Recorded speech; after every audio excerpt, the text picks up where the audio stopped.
Estamos en esto de religión fallida. Religión fallida es el tema de los primeros 7 capítulos de Primero de Samuel. Es esta religión que tiene todo, te lo he dicho en varias ocasiones. Me imagino que tiene hasta reportes financieros, o sea, tiene todo, tiene templo, tiene sacerdotes, tiene cantos, tiene ofrendas, tiene todo. Pero entre lunes y sábado, ese tipo de religión no afecta la vida de quienes la practican. De hecho, así hemos definido religión fallida. Es aquella que no afecta la vida cotidiana de quienes la practican. Uno puede decir o uno puede profesar que tiene una cierta fe o una cierta religión, incluso uno puede ser practicante de esta religión, pero a la hora de la realidad, a la hora de la familia, a la hora de hacer negocios, a la hora de tratar con otras personas, a la hora de lidiar con tus propios problemas, allí Dios no aparece, o por lo menos da la impresión que no está en tu vida presente. Entonces es terrible. Dios tiene que juzgar la religión y hemos pasado, Dios tiene que juzgar esa religión. Hemos pasado por todo el proceso en el cual Dios trata con el Cana, ¿te acuerdas? Trata con Elí, con Ofni, con Finés, con Penina, y finalmente él tiene que salir, la presencia, el símbolo de la presencia de Dios sale de en medio de los de Israel, es tomada cautiva el arca sale por completo y entonces al salir viene otro problema. Los filisteos menosprecian a Dios, Dios tiene que juzgar a los filisteos. Después, la semana pasada vimos cómo ellos no saben qué hacer y forman su propia religión. ¿Tú recuerdas? Van delante de sus adivinos, preguntan, ¿cómo hacemos para lidiar con Dios? ¿Cómo hacemos para tratar con Dios? Y entonces los adivinos salen con una religión espantosa. Tienen que hacer unos ídolos de sus tumores, unos ídolos de sus ratones, abominable. Pero veíamos la semana pasada, ese es el producto de la religión. El que peca y reza empata, ¿te acuerdas? Yo te decía, uno trata de alguna manera de hacer algunas cosas para Dios. Y Dios, una vez más, va a tener que juzgarles a ellos. Ellos ponen el arca en un carro, estos filisteos ponen el arca en un carro, jalado por unas vacas, y las vacas agarran para Bet-Semes, Dios las lleva para Bet-Semes, y entonces lo que vamos a ver el día de hoy, 1 Samuel capítulo 6, versículo 14 en adelante, es cuando el arca está de regreso en Israel. El arca ya va de regreso para Israel después de que ha sido secuestrada, y alguien podría decir, qué buenísimo, ¿verdad? Buenísimo porque finalmente Dios viene de regreso a donde Él debería haber estado, nunca debe haber salido de allí, ahora viene a manos de aquellos que de verdad le entienden. Pero lo que vamos a ver esta mañana es quizás un poquito peor. De hecho, yo voy a usar la palabra mejor y peor en varias ocasiones porque es un poco peor que lo que hemos estado estudiando hasta este momento. Es terrible, fíjate, es terrible cuando alguien que no tiene Biblia llega a conclusiones erróneas y a una vida divorciada de Dios como lo hicieron los filisteos. Pero es peor cuando alguien que sí tiene la Biblia, alguien que sí entiende cómo funcionan las cosas, alguien que tiene acceso genuino a las Escrituras, toma la decisión de vivir contrario a lo que Dios ha dicho. Si lo puedo poner en una frase, si una religión que no se basa en la Biblia es mala, una que conoce la Biblia y no la practica es aún peor. Yo te decía estos días al estar viendo otros dioses, ¿verdad? Dagón, y yo te decía de otros dioses padres que hay por ahí, y hablábamos de Alá, y hablábamos de Krishna, y estas otras personas, y uno dice, qué mal que andan ellos, pero qué peor que andamos aquellos que teniendo el acceso a la palabra de Dios, sabiendo lo que la Biblia dice, tomamos la decisión de vivir de otra forma, y eso es lo que va a pasar en esta ocasión. El arca regresa a un lugar que se llama Bet-Semes. Bet-Semes, como vas a ver, es de Judá, está en el territorio de Judá, es una ciudad levítica allí dentro de Israel. Y los que están ahí son parte de una herencia religiosa. O sea, han conocido a Dios a través de los años, han sabido de Dios a través de los años. Pero tú sabes cómo funciona, uno puede saber mucho de Dios sin tener temor genuino. La Biblia lo repite, es uno de los pasajes que más se repiten de una forma constante, visto desde varios ángulos, pero el mensaje es el mismo, de Isaías 29, aquel pasaje que dice, donde el Señor dice, porque este pueblo se acerca a mí con su boca y con sus labios me honra, pero su corazón está como está lejos. O sea, tiene todo, una vez más, tiene el discurso correcto. Podemos cantar de la forma correcta, podemos decir que, yo no sé, usar hashtag yo soy vida nueva, ¿verdad? Lo que quieras, uno puede ser todo, pero el corazón está lejos de Dios. Entonces dice, su temor de mí no es más que un mandamiento de hombres que les han sido enseñados. Yo quiero hacer dos cosas esta mañana. Creo que lo que vamos a aprender se aplica a todos, a todos. Pero en particular, yo te pido que si tú tienes 25 años para abajo, me prestes tu corazón ahora, porque es muy posible que si tú tienes 25, quizás 30 años para abajo, tengas ya una cierta ascendencia cristiana. O sea, mi papá era cristiano, mi mamá era cristiana, me llevaron a mí de chiquito a la iglesia, nací en Salacuna, no sé cómo dicen, ¿verdad? Lo que sea, yo he estado, ahora conozco a algunas personas que preguntan, ¿tú desde cuándo eres cristiano? Yo desde que nací, hermano, yo nací en la iglesia, fíjese, yo no conozco otra cosa. Y uno puede decir, qué precioso esto, qué bueno esto, pero qué riesgo. Hay un riesgo de ser parte de una religión que te ha enseñado el temor de Dios, pero el temor de Dios no es tuyo. O sea, como dice la Biblia en varias ocasiones, el temor de mí, dice Dios, no es más que un mandamiento de hombres que ha sido enseñado. Eso es un riesgo terrible, terrible, terrible. Y nos pasa a nosotros que estamos un poco mayores, que tenemos más de 30 años. ¿Cuántos aquí tenemos más de 30 años? Uy, que la ola me acaban de hacer ahorita, ¿verdad? Ok, de todas maneras, ¿verdad? Nos pasa a nosotros que tenemos más de 30 años. O sea, nos pasa a nosotros que tenemos más de 40. Nos pasa a nosotros que tenemos más de 50. Les pasa a ustedes que tienen más de 60, ¿verdad? O sea hay una parte ahí donde uno dice, hey, esto es un temor de hombres. Temor de hombres. Y entonces tener la enseñanza de la Biblia, pero no el temor personal, da la segunda parte de lo que hemos llamado religión falsificada. Una religión falsificada era la que no conoce de Dios, adora a Dagón y está en estas cosas raras, ¿verdad? Y sale con tumores de oro y ratones de oro y uno dice, uy, qué tremendo. Pero hay otra parte de la religión falsificada que sí tiene todo.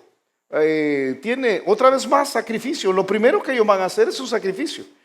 Si recuerdas, estoy aquí en 1 Samuel capítulo 6, versículo 13. ¿Te acuerdas? Las vaquitas vienen jalando el carro trae el arca del pacto, dice versículo 13, y los de Bet-Semes segaban el trigo en el valle y alzando los ojos vieron el arca y se regocijaron cuando la vieron. Y el carro vino al campo de Josué de Bet-Semes y paró allí donde había una gran piedra, y ellos cortaron la madera del carro y ofrecieron las vacas en holocausto a Jehová. O sea, lo primero que hacen ellos es regresar a los fundamentos básicos de la religión judía. Ven las vacas, se alegran, aquí tienen el arca del pacto, o sea, qué tremendo esto, qué bueno esto. Pero vas a ver cuando uno entra a los detalles, que uno de los rasgos de la religión falsificada es que tiene cierto conocimiento de la palabra, pero ese conocimiento es incompleto. Y entonces al ser incompleto o al pensar que los detalles no son importantes, surge el incumplimiento de la palabra. ¿Por qué? ¿Por qué sacrifican? Yo te lo dije la semana pasada. Una de las bases de la relación con Dios es entender que no podemos rezar y pecar para empatar. No funciona así. Que la relación con Dios se expía por medio de la sangre. Tú recuerdas cómo en el Antiguo Testamento todo tenía que ver con sangre. El libro de Hebreos dice que casi todo es purificado según la ley con sangre, y sin derramamiento de sangre no hay remisión. O sea, no hay forma, no hay manera que demos algo a Dios aparte de Cristo que funcione.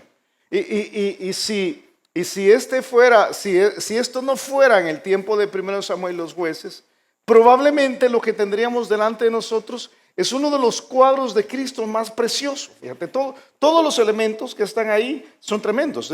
Dice que ellos llegan a esta ciudad que se llama Bet-Semes. Es una ciudad de levitas. Eso lo dice el libro de Josué, capítulo 15, no tenemos el tiempo para buscarlo. Los levitas estaban enfocados en hacer que los sacrificios se cumplieran. Cristo mismo actuó como un sacerdote, como un levita. Llegan a este lugar que se llama Bet-Semes. Bet-Semes quiere decir la casa del sol que nace. Y probablemente tú, si te gusta la Biblia, la parte profunda, recuerdas que el libro de Malaquías dice que Jesucristo es el sol de justicia que viene. Y cada vez que te levantas en la mañana y miras hacia el este, ¿verdad? Puedes pensar en Jesús. Jesús va a venir algún día. Ese es el cuadro que se nos presenta cada día. Entonces llegan a una casa que habla del sol, que está en una ciudad llena de levitas, que está en Judá. Por supuesto, habla de Cristo. Judá es la tribu del Señor Jesucristo. Llega al campo de un tal Josué. Y si te gusta una vez más la parte profunda, recuerdas que Josué es la versión griega, la palabra griega, ahora española, para nosotros, para nuestro Jesús.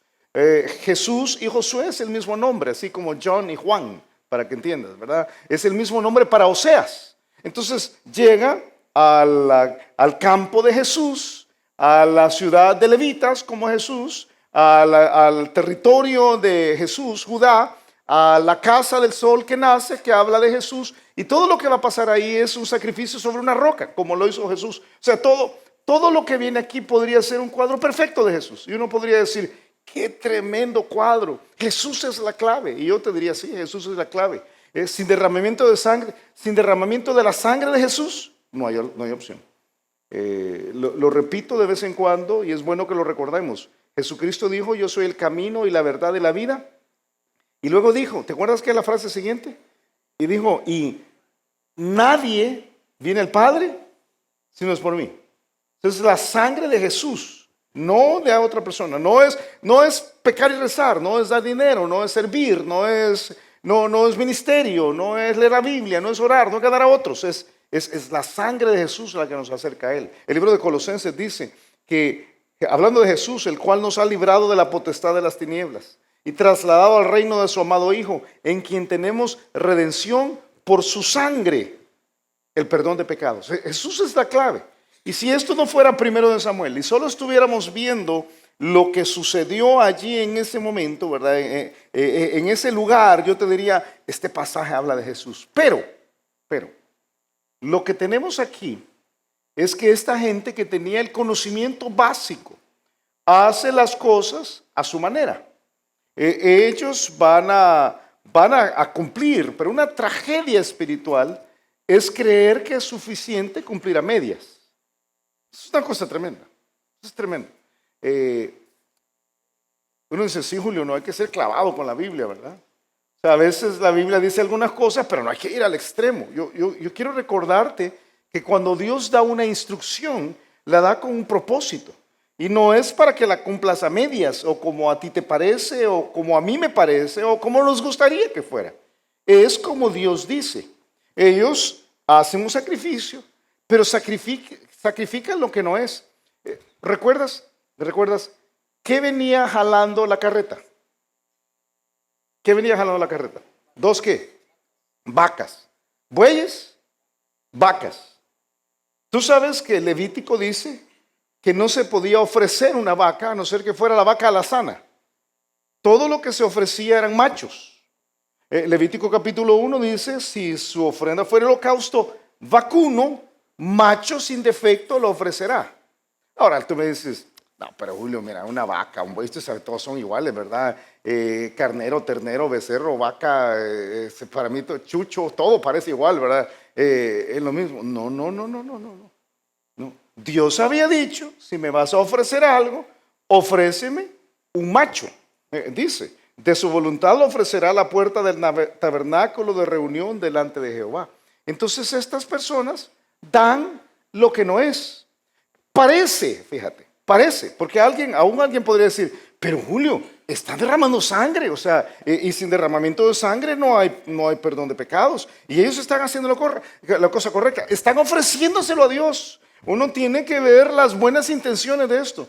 Sí, pero Dios había dicho, si me vas a dar algo, dame un macho, no me des una vaca.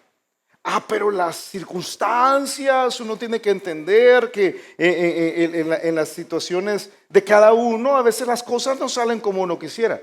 Pero lo que la Biblia dice es lo que la Biblia dice. Ahí viene el problema de una religión que cree que la Biblia da algunas buenas sugerencias, pero que no es, pero ir al detalle de la Biblia, eso no es, no, ¿verdad? No hay que clavarse. Aún a veces tildamos a una persona que va al detalle de la Biblia, lo tildamos como legalista, lo cual es una forma incorrecta de clasificar a una persona. Legalismo es interpretar la Biblia y hacer lo que tú quieres de esa interpretación. Y decir, yo voy a aplicarlo de esta manera, hacerlo una regla. Pero obedecer la Biblia al pie de la letra se llama obediencia, no es legalismo. El problema de estos de acá es que con muy buenas intenciones, probablemente, pero dan lo que no es. Es más, con muy buenas intenciones, dice que toman los ratones de oro y los tumores de oro que debían ser destruidos. La Biblia dice en Isaías capítulo 29, sí, Isaías capítulo 29 dice, echaréis de delante de vosotros a todos los moradores del país y destruiréis todos sus ídolos de piedra y todas sus imágenes de fundición y destruiréis todos sus lugares santos. O sea, llega el arca del pacto en ese carruaje jalado por vacas, trae unos ídolos y la responsabilidad de ellos era destruir esos ídolos. Pero ¿sabes lo que hacen? Capítulo 6, versículo 15 dice que los levitas bajaron el arca de Jehová y la caja que estaba junto a ella, en la cual estaban las joyas de oro, y las pusieron sobre aquella gran piedra. Y los hombres de Bet-Semes sacrificaron holocaustos y dedicaron sacrificios a Jehová en aquel día. Y dice, si estás conmigo siguiéndome, dice en el versículo 18, y los ratones, bueno, versículo 17. Estos fueron los tumores de oro que pagaron los filisteos en expiación a Jehová por Asdod 1, por Gaza 1, por Ascalón 1, por Gat 1, por Ecrón 1. Y los ratones de oro fueron conforme al número de todas las ciudades de los filisteos pertenecientes a las 5 príncipes, así las ciudades fortificadas como las aldeas sin muro. La gran piedra sobre la cual pusieron el arca de Jehová está en el campo de Josué de Bet-Semes hasta hoy. Algunos interpretan este pasaje, leen en este pasaje, yo creo que es posible, si tú ves el texto, que lo que hicieron estas personas, estos judíos, es que agarran las vacas, matan las vacas, no deberían haber matado vacas, eran bueyes los que deberían haber matado, ofrecen lo que no es, pero luego toman los tumores de oro, espantoso, vimos la semana pasada, los ratones de oro, asqueroso, vimos la semana pasada, y lo ponen en el mismo lugar donde van a dar el sacrificio. Y algunos piensan que lo que están diciendo es, Señor, esto que viene te lo vamos a dar también. Y uno dice, qué cosa más tremenda, porque sí, pareciera que estás ofreciendo lo correcto, pero no deberían de haberlo hecho. Deberían de haber destruido esto. Un problema, fíjate, un problema es obediencia parcial.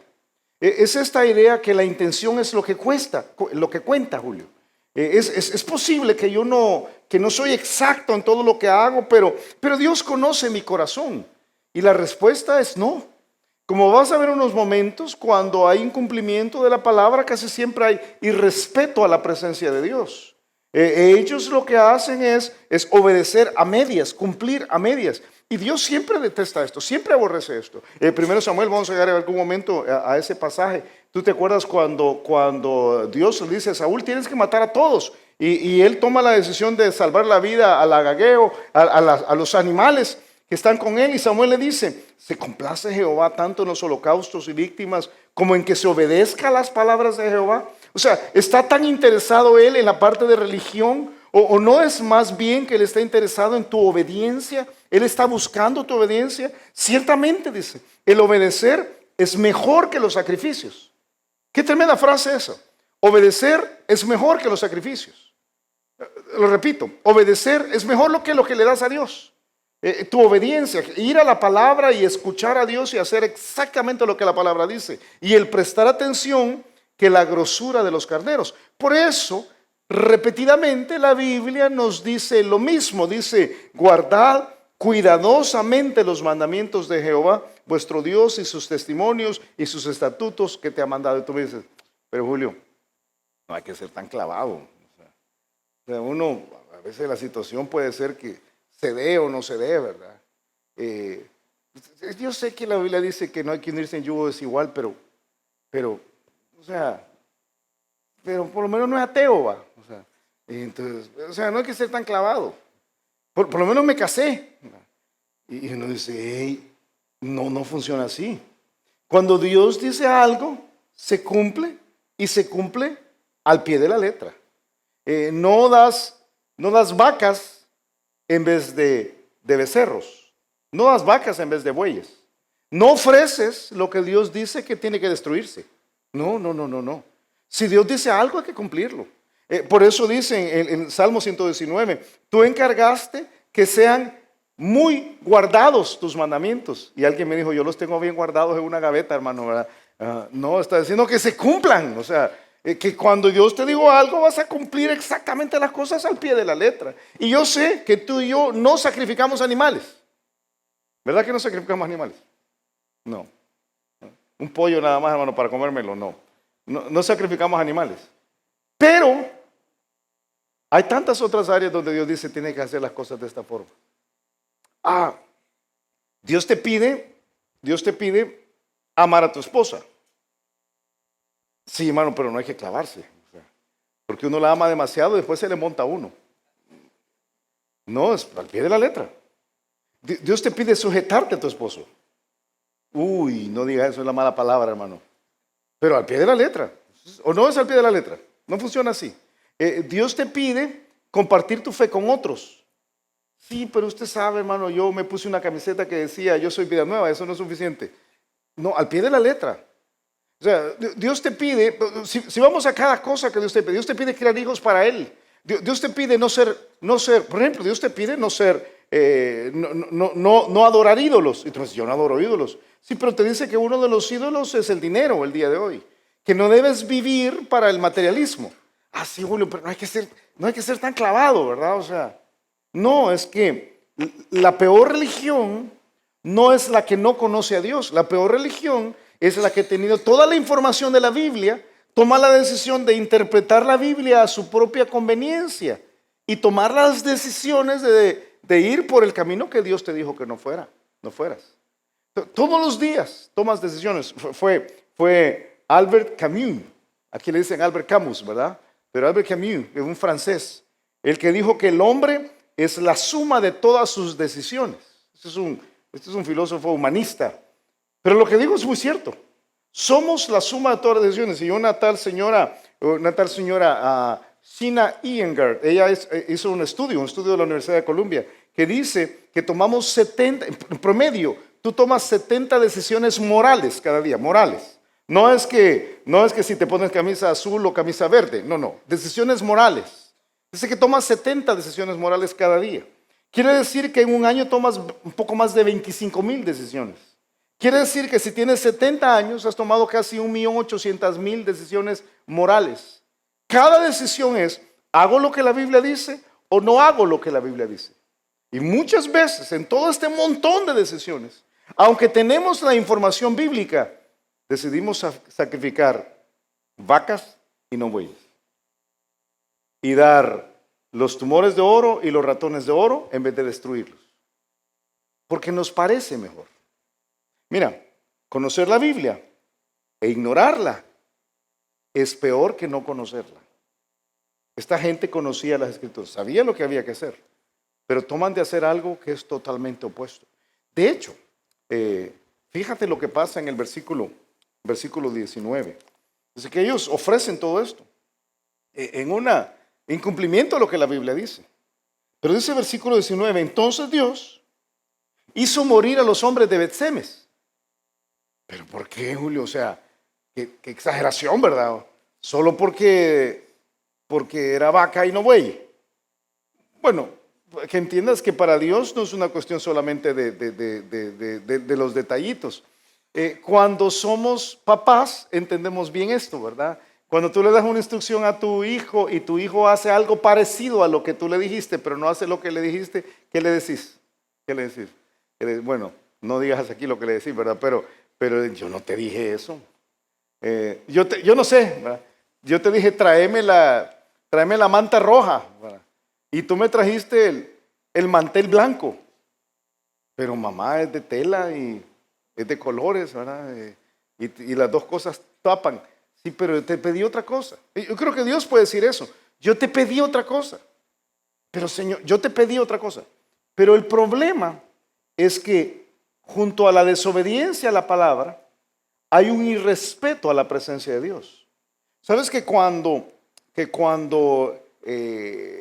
hemos sido criados en la religión, quizás sí puedo decirlo así, cuando hemos oído de la Biblia constantemente y tenemos cierto respeto a la Biblia, pero no, piensa en lo mismo, no hay que ser clavado, hermano, no hay que ser tan exagerado.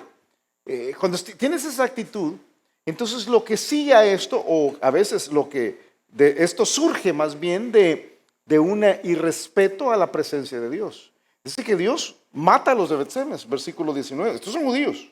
Entonces Dios hizo morir a los hombres de Bet-Semes. ¿Por qué? Porque habían mirado dentro del arca de Jehová. ¿Cómo, Julio? Como si el arca era un cofre. Esto es mi regalo para el rey, pero me va a servir, porque el arca era un poquito más ancha que esto, quizás, y era un poquito menos profunda. Entonces dice que ellos llegan y abren la plancha, quitan la plancha superior. Si tú recuerdas, el arca del pacto tenía en la parte superior una plancha de oro que era el propiciatorio, era lo único que era de oro sólido, macizo. Adentro del arca del pacto lo que estaba no era Dios, yo te lo he dicho en varias ocasiones. El arca del pacto simbolizaba la presencia de Dios, pero no estaba Dios adentro. Adentro estaba la vara de Aarón, estaba un gomer de maná, un recipiente con maná que habían conservado, estaban las tablas de la ley. Y entonces vienen ellos y quieren ver qué es lo que hay adentro. Pero Dios había dicho, mi presencia se respeta. Yo te pregunté la semana pasada, porque algunos cuando piensan en el arca, piensan en los cazadores del arca perdida. ¿Verdad que sí es, verdad? Algunos especialmente. Yo no sé si pregunté aquí en este culto la semana pasada, ¿cuántos vieron los cazadores del arca perdida? ¿Te acuerdas de esa película? ¿Te acuerdas? Está viejo porque fue hace muchos años, ¿verdad? Esa película fue hace como 25 o 30 años. Pero es en esa donde abren el arca del pacto, ¿verdad? Y entonces sale la presencia de Dios y mata a todo el mundo. Pero no, eso no es lo que la Biblia dice. La Biblia dice que el arca del pacto era el símbolo de la presencia de Dios, no que la presencia de Dios estaba dentro. Y entonces lo que pasa ahí es que ellos tienen un irrespeto tremendo a la presencia de Dios. Llegan a curiosear. Si me permites usar un verbo muy salvadoreño para que nos entendamos, llegan a manosear la presencia de Dios. Cuando la presencia de Dios se respeta. O sea, cuando de verdad entendemos la presencia de Dios, no necesitamos un arca. O sea, cuando entendemos que la presencia de Dios está aquí, hoy aquí está Dios. Aquí está Dios. ¿Entiendes eso? Aquí está Dios. Entonces no necesitamos un arca para tener la presencia de Dios. Pero podemos tener el mismo irrespeto que tuvieron los de Bet-Semes. Yo te digo, una tragedia espiritual es no tomar la santidad en serio. ¿Por qué dices santidad, Julio? El problema precisamente aquí es el irrespeto a la santidad de Dios. La santidad de Dios es más que un concepto religioso. La santidad de Dios es más que decir, sí, ¿verdad? Dios es santo, yo entiendo, cantamos santo, santo, santo, y aprendemos que Él es apartado y damos todas las definiciones. No, la santidad de Dios es la esencia de su personalidad, es quien es Él. Yo no puedo explicarlo de una mejor manera. Si tú no entiendes, si no te abrumas, si no respetas, aún si no temes la santidad de Dios, hay un problema de que no entiendes quién es Dios. Sencillamente no entiendes quién es Dios. Dios decía constantemente, el que se acerca a mí se va a acercar santo, porque yo soy santo. O sea, no vienes a mí con las manos sucias y abres la tapa para ver qué es lo que está dentro. No funciona así. Si te acercas a mí es porque entendiendo quién soy yo, vas a vivir de acuerdo a esto que yo digo. Deja un dedito aquí en 1 Samuel. Ven conmigo rápido a Levítico. Levítico, y algunos recuerdan ese trozo en el cual aquellos dos nefastos personajes, en Levítico capítulo 10, toman la decisión de ofrecer lo que la Biblia llama fuego extraño. Fuego extraño.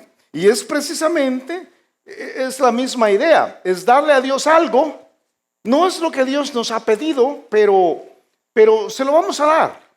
Estos son Nadab y Abiú, son dos sacerdotes. Y dice que estos son hijos de Aarón. Estoy en Levítico capítulo 10, versículo 1. Dice que los dos toman su incensario y pusieron en ellos fuego. Y alguien podría ir a los otros pasajes que dice que de plano el incensario tenía que llevar fuego.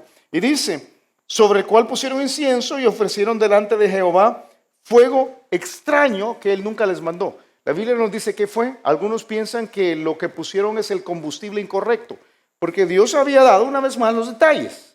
O sea, decía, si me van a ofrecer, si van a encender fuego, tiene que ser fuego sacado de aceite, de unas olivas machacadas, que se hace de esta manera.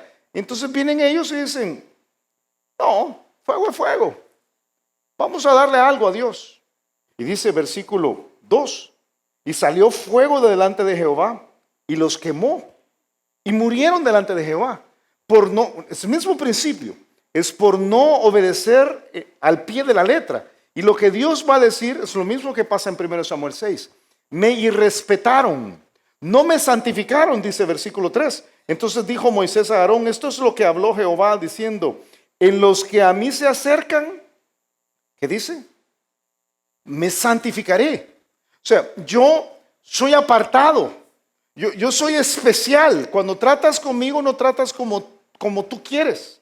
Cuando tratas conmigo me tratas como yo debo ser tratado. Me santificaré. Y dice, y en presencia de todo el pueblo seré glorificado. Y Aarón dice, no puedo decir nada respecto a eso. Tengo que callar. Por eso quienes entendían de la presencia de Dios, la generación inicial que vio que todo esto pasó. Y una vez más, yo regreso al temor de aquellos que han crecido en la iglesia. Tú sabes que algunos que llegaron a Cristo quizás con la vida ya golpeados, ¿verdad? Y tú pasaste por una situación crítica, has encontrado al Señor y de repente decís, qué terrible la diferencia entre lo que era antes de Jesús y lo que es después de Jesús, y ahora yo quiero vivir para mi Señor. Y a veces en aquellos que tuvieron esta experiencia de conversión hay un respeto tremendo por Dios. Pero los que crecieron, los que crecen, no tienen a veces ese temor. Son los ciudadanos de Bet-Semes. Son aquellos que tienen el conocimiento, pero no tienen el respeto. La generación que vio a Dios originalmente, ¿sabes qué dijeron ellos? Dicen, desciende, ordena al pueblo que no traspase los límites para ver a Jehová, porque caerá multitud de ellos. Y ellos dicen, no, ni queremos acercarnos. No es que no queremos acercarnos a Dios, es que entendemos la gran diferencia que hay entre nosotros, nuestras manos sucias, y Dios que es grande. Entonces no queremos venir cerca de Él. Ellos son los que arman todo el proceso del tabernáculo. El arca del pacto era precisamente parte del tabernáculo. Y tú te acuerdas cómo funcionaba. Cuando el tabernáculo se armaba o se desarmaba, no era que cada quien iba a decir cómo echo la mano para ayudar. Había una familia especial de los hijos de Aarón, la familia de Coat, que era la responsable de armar y desarmar. Y ellos tenían un proceso especial de purificación porque se acercaban a Dios. El libro de Números dice, cuando acabe Aarón y sus hijos de cubrir el santuario y todos los utensilios del santuario, cuando haya de mudarse el campamento, vendrán después de ellos los hijos de Coat para llevarlos, pero no tocarán cosa santa, no sea que mueran. Estas eran las cargas de los hijos de Coat en el tabernáculo de reunión. Está diciendo, y cuando lo desdoblen el tabernáculo de afuera hacia adentro, para que el arca siempre quede tapada, para que nadie la vea. Porque a Dios se respeta. En Números capítulo 4, versículo 20 dice, no entrarán para ver cuando cubran las cosas santas, porque morirán. Mira, respetemos a Dios. Si quieres la versión corta de esto, a Dios se respeta. No manoseamos la presencia de Dios sin ver si estamos preparados o no estamos preparados. No funciona así. Y yo me sentía un poco brillante aquí adelante. Ya voy a decir jo. Es tremendo. No lo hacemos. No funciona así. Cuando nos acercamos a Dios, debemos acercarnos con la conciencia de que estamos tratando con un Dios santo.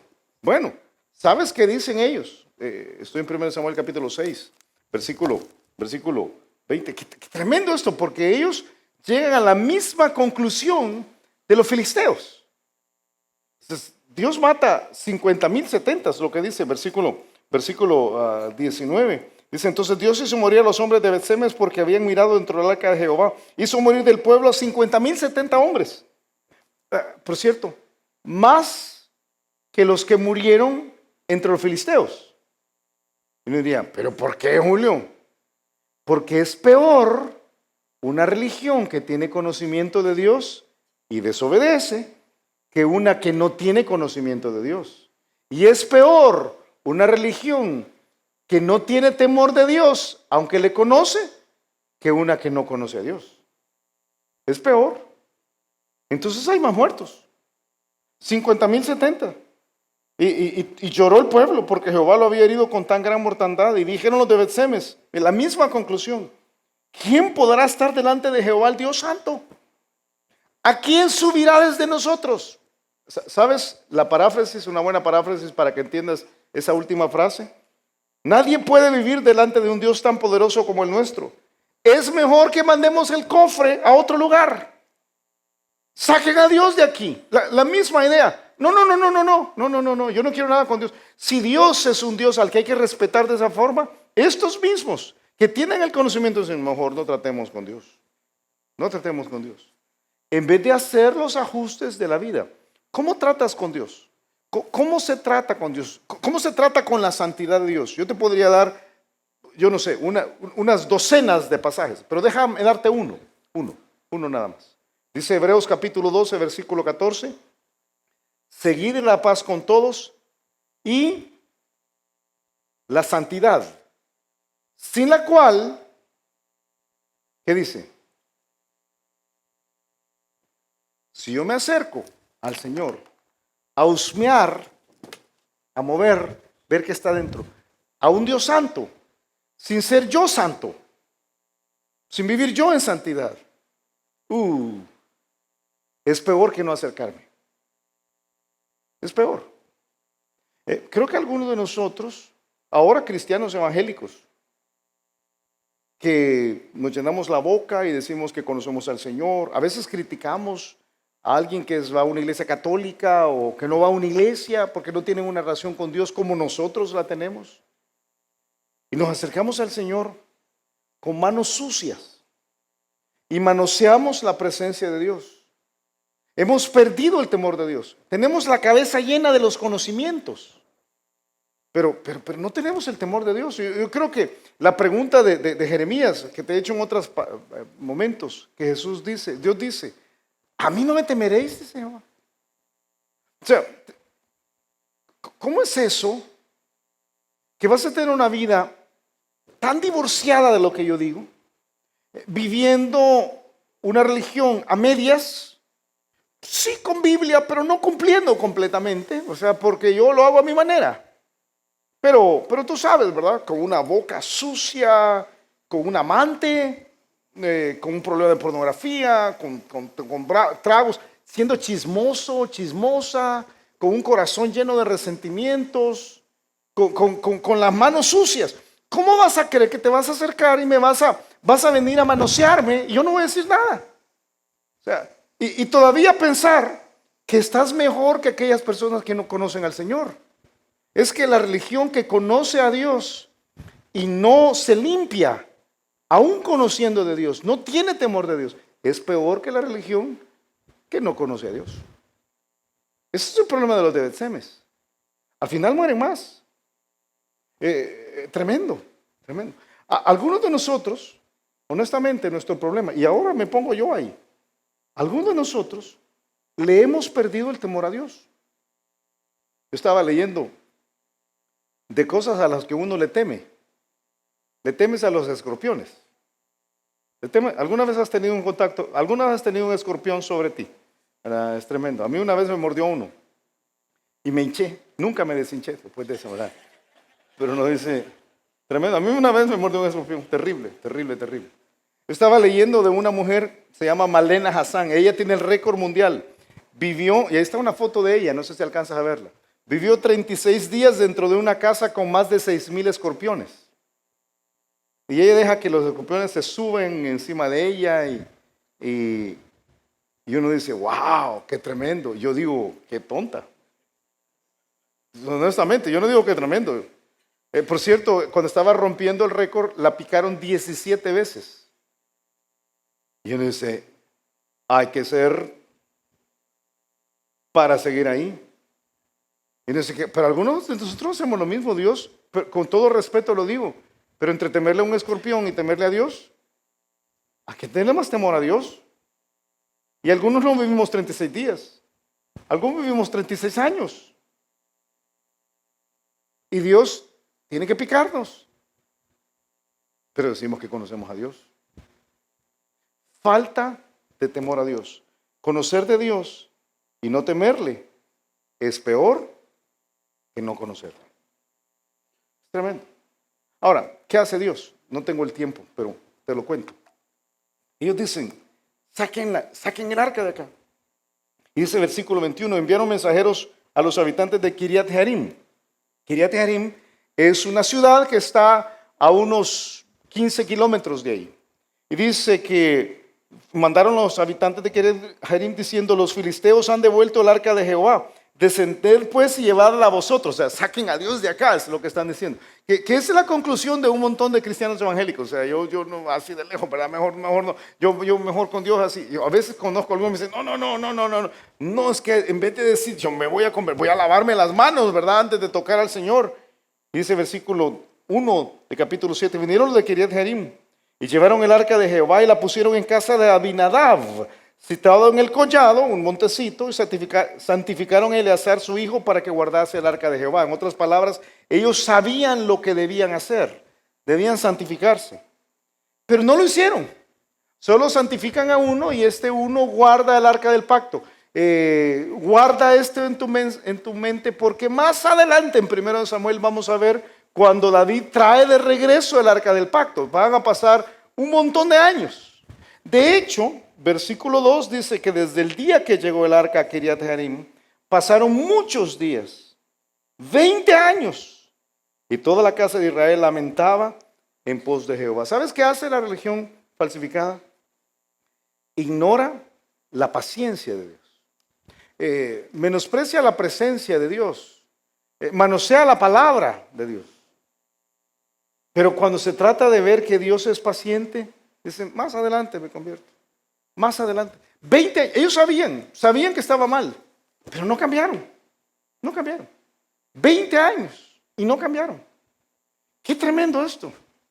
Tragedia espiritual es posponer tu arrepentimiento. Esa es tragedia espiritual. Es saber que estás mal. Hace un ratito que yo dije, algunos estamos manoseando a Dios. Y quizás mencioné algo en que tú no estás caminando como es correcto, pero quizás no lo hice. Pero tú sabes, el Espíritu Santo te dijo, tú tienes este problema. Y dices, en algún momento voy a cambiar. Más adelante. Y pasa una semana y un año y 5 años y 15 años y sigues en lo mismo. Y estás pensando más adelante. Yo te decía ya la semana pasada, todo este trozo de 1 Samuel a mí me recuerda mucho a Romanos capítulo 2, pero por tu dureza y por tu corazón no arrepentido, atesoras para ti mismo ira para el día de la ira y de la revelación del justo juicio de Dios. Es un problema de falta de arrepentimiento y que va dejando que los años pasen y no haces nada. Dice en Zacarías capítulo 7, no quisieron escuchar, antes volvieron la espalda y taparon sus oídos para no oír y pusieron su corazón como diamante para no oír la ley ni las palabras de Jehová de los ejércitos, que Jehová de los ejércitos enviaba por su espíritu, por medio de los profetas primero. Vino por tanto gran enojo de parte de Jehová de los ejércitos. Y a mí me preocupa que eso sea el caso de nosotros. Tú vienes cada domingo, te sientas y el Espíritu Santo te habla y te dice, tienes que dejar esto, tienes que cambiar esto. Y tú no quieres escuchar. Te tapas los oídos y dices, yo no quiero oír. Yo sé que estoy malo, pero no quiero oír. Más adelante. Y yo veo en la Biblia que Dios tiene una gran paciencia. Y es cierto. Pero es un desastre. Vivir 20 años lejos de Dios, conociendo la Biblia, conociéndole a Él, por no querer arrepentirse, tener una religión que manosea al Señor, pero no hace las cosas bien. ¡Qué desastre! ¡Qué desastre! ¡Qué desastre de los Betsemes! Y qué desastre de nosotros. Y aquí no estoy hablando de otras religiones. Aquí estoy hablando de nosotros. Somos nosotros. Tremendo. Haz todas las cosas, dice, cuando son puestas en evidencia por la luz, porque eso es lo que hace la palabra de Dios. Son hechas manifiestas porque la luz es lo que manifiesta todo. Nosotros tenemos la luz, tenemos la Biblia, tenemos el conocimiento de Dios, pero como los de Bet-Semes a veces decimos, no queremos, que el Señor espere. Y es difícil. Cuando estaba preparando esto, yo recordé un tiempo de mi vida un breve tiempo de mi vida, yo lo compartí en otros momentos, que yo no caminé con el Señor. Es cuando salí de colegio, entré a la universidad. Y a veces regresaba noche a mi casa. Y regresaba noche a mi casa y yo recuerdo una ocasión que regreso noche a mi casa y encontré a mi papá esperándome. Ahí, abro la puerta y mi papá estaba esperándome. Y fue porque yo no esperaba encontrar a mi papá esperándome. Ahí fue como tremendo. Pero mi papá me dijo, cada vez que salgas, yo te voy a estar esperando. Entonces, las semanas siguientes, cuando yo iba tarde, yo sabía que mi papá me estaba esperando. Y todavía sí, llegaba tarde. Ahora, ¿qué crees que es peor? ¿Qué es peor? Toparte con un papá que no sabías que te estaba esperando, o hacer esperar a tu papá en la madrugada intencionalmente. ¿Qué crees que es peor? Hacerlo esperar intencionalmente. Porque tú estás, y algunos saben lo que estoy diciendo porque han pasado por ahí. Qué tremendo es estar en la madrugada. Si mi papá me está esperando, pero me voy a estar otra hora más. Me voy a estar otra hora más. Me voy a quedar otro rato más. Y tu papá esperándote. Ese es Dios. Dios te está esperando. Algunos tienen que decir, Señor, yo ya no te voy a hacer esperar. Si yo tengo todo, tengo el conocimiento de la Escritura, tengo la conciencia de la santidad de Dios, tengo todo. Lo único que no tengo es el valor de tomar la decisión. Yo prefiero ser como uno de Bet-Semes. Te ofrezco la vaca en vez del buey y te doy los tumores y los ratones que no te debería dar. Pero tengo buenas intenciones, Señor. Pero eso no es suficiente. Cuando lo hacemos, manoseamos la presencia de Dios con nuestras manos sucias. Y eso no es suficiente. Mira, comprender que Dios está esperando, pero no hacer nada al respecto, es peor que ignorar su paciencia. Peor. Peor y mejor. Tú me dices, yo estoy en una situación mejor. No, si no juegas de la manera de Dios. Si no juegas a la manera de Dios, lo que haces es peor. Y hay que tomar una decisión. Vamos a orar. Te pido que agaches tu cabeza, cierres tus ojos. Y César nos va a despedir. Te va a llevar precisamente por el proceso de la toma de decisiones. Señor, te agradecemos por tu palabra y gracias por mostrarnos una vez más tu amor y tu misericordia. Gracias por animarnos a poder estar conectados contigo. Si tú esta mañana estás acá y Dios ha hablado a tu vida y tú reconoces que estás haciendo esperar a Dios, Dios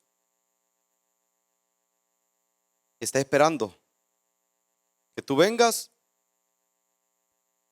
y que te entregues a Él. Si tú Si esta después de lo mañana que has escuchado durante la última hora estás dispuesto a entregarle tu corazón a Jesucristo, estás listo para abandonar lo que has sido hasta este momento y le dices al Señor, aquí está mi vida, yo quiero la vida plena, yo quiero la vida completa que tú tienes para mí y quiero la salvación al morir. Entonces, entrégale tu corazón a Él y hazlo por medio de una oración. Así que, ¿por qué no oramos? Bueno, y tú puedes repetir esta oración conmigo. Vamos a orar y repite estas palabras al Señor si quieres recibir a Jesucristo. Oremos. Padre, gracias por tu amor y gracias por tu salvación. En este momento me doy cuenta que soy pecador y que no puedo salvarme a mí mismo. Me arrepiento de todos mis pecados y te abro la puerta de mi corazón.